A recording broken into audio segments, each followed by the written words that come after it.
Hello and welcome back to your own channel Indian Defense Analysis, where we bring to you all the latest development happening in the defense sector.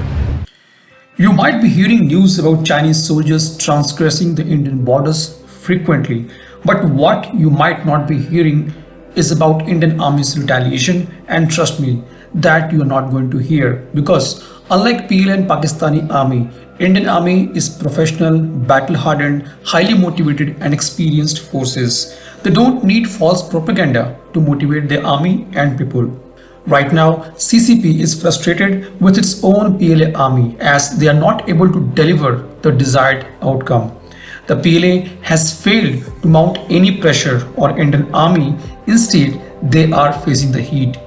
PLA's Western Command, responsible of dealing with borders of LAC, has seen 4 commanders post the Galwan incident, and now Chinese have to get help from Pakistani army officers to counter India, the officers who are well trained in surrendering to Indian army. The drills of Indian army have been concerning for PLA. For example, many of you may not be aware that this week Indian Army conducted maiden combat free fall jumps from a height of 20,000 feet, precisely landing at an altitude of 13,000 feet in North Sikkim. Indian Army has started deploying its M-777 howitzers in Arunachal Pradesh and Ladakh with the help of Chinook to the places where it was not possible to do so with an ease. The Chinook M-777 combo is proving to be the nightmare for PLA as the mobility of Indian guns at tough terrain has increased by many folds. As we all know that Indian Army Chief is in Ladakh. Yesterday, he said that Indian Army has successfully tested and deployed the first K-9 Vajra regiment in the high altitudes of Eastern Ladakh sector along the LAC with China.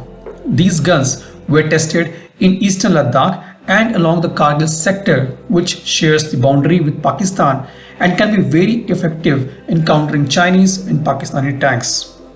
As we all know that winter is coming and Indian Army is gearing up for the same. On 18th February 2021, the L&T successfully completed the delivery of last and 100th K9 Vajra 155mm 52 caliber Tracked Self-Propelled Howitzer, which was flagged off by Army Chief General M.M. Naravane at Hazira near Surat in Gujarat. The important point to note here that it was done before schedule. The K9 Vajra is a variant of K9 Thunder self-propelled 155mm howitzer specially designed for operations in the desert areas. However, considering the situation emerged at LAC, India needed to boost its firepower with some modification and trials. The K9 Vajra is ready to roll in the mountains of Ladakh. We can also see an OFP made 7.62mm MMG mounted on it, manned by a commander, which is an Indian version of FN Mag MMG. The original K9 has provision for HMG, but I think MMG has been placed to reduce its weight. The K9 Vajra weighs around 47 tons with a maximum speed of 67 km per hour. Its maximum firing range is 18 km. The overall operational range of this howitzer is 480 km. With its lightweight, better speed and range than main battle tank, it can lead the attack in the areas heavily guarded by armors. However, considering the present situation, India needs more of these guns. The production line by L&T for the K9 Vajra has been seized, and if Indian Army does not place and follow on order, it will be a missing opportunity here to boost its firepower. They were originally meant for deserts of Rajasthan, but some has been deployed in Ladakh, meaning there will be shortfall of them in western borders, which is why it's important to fill those gaps with additional orders of K9. Indian Army needs at least 160 such guns, meaning they should place an order of additional 60 guns.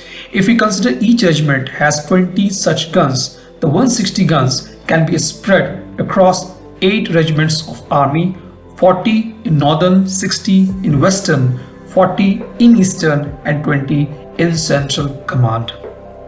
Back in August, it was reported that Indian Army is exploring the option to procure 40 more K9 guns. All we can hope for these orders to be placed at earliest, and we know that rest L&T will do. This was today's update. Please let us know what is your views about these in comment section. Feel free to post your comments and suggestions about any topic related to defense sector on which you want to hear from us. With this, I would like to say goodbye and Jai Hind friends. Please like and subscribe our video if you have not done already. We will be soon back with more interesting and amazing development happening in defense sector.